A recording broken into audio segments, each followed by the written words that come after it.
মায় ফার্মের মুরগি জন্ম দিচ্ছেন, কি করব? ফার্মের মুরগি জন্ম দিলে তো কিছু করার নাই। শিক্ষামন্ত্রী আমাদেরকে বলেছে আমরা নাকি ফার্মের মুরগি। আচ্ছা, আমরা ফার্মের মুরগি তো ঠিক আছে, বাপ মায় ফার্মের মুরগি জন্ম দিচ্ছেন, কি করব? ফার্মের মুরগি জন্ম দিলে তো কিছু করার নাই। জন্মাইছি ফার্মের মুরগি নেওয়ার নাম, এখন তো ট্যাগ লাগিতে পারবো না দেশি মুরগি নিয়ে। মাথায় 2 ফোঁটা পানি পড়লে বলে জ্বর আসে। আরে ভাই, কালকের একটা পরীক্ষা না নিলে মানুষ মরে যাইত। এই যে একটা মেয়ে সুইসাইড করছে কালকে পরীক্ষা দিয়ে আইসে, এটা কি প্রধানমন্ত্রী বা শিক্ষামন্ত্রী দায়ভার নিবে?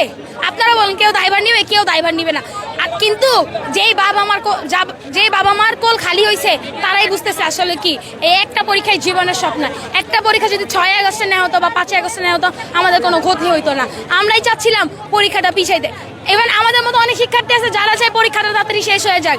আমরা পরীক্ষা দিতে জিনিসটা পছন্দ করি না, কিন্তু সেখানে আমরাই বলছি যে একদিন পিছাইলে, একটা পরীক্ষা পিছাইলে খুব ক্ষতি হয়ে যাবে না, একটা পরীক্ষা পিছাইলে জীবন শেষ হয়ে যাবে না, একটা পরীক্ষা না নিলেও কিছু হইতো না। ঠিক আছে, নেন একদিন, আপনারা পরে নেন, একদম শেষ পরীক্ষার পরের দিন নেন, আমাদের কোনো মাথা ব্যথা নাই, আমাদের কিছু নেই।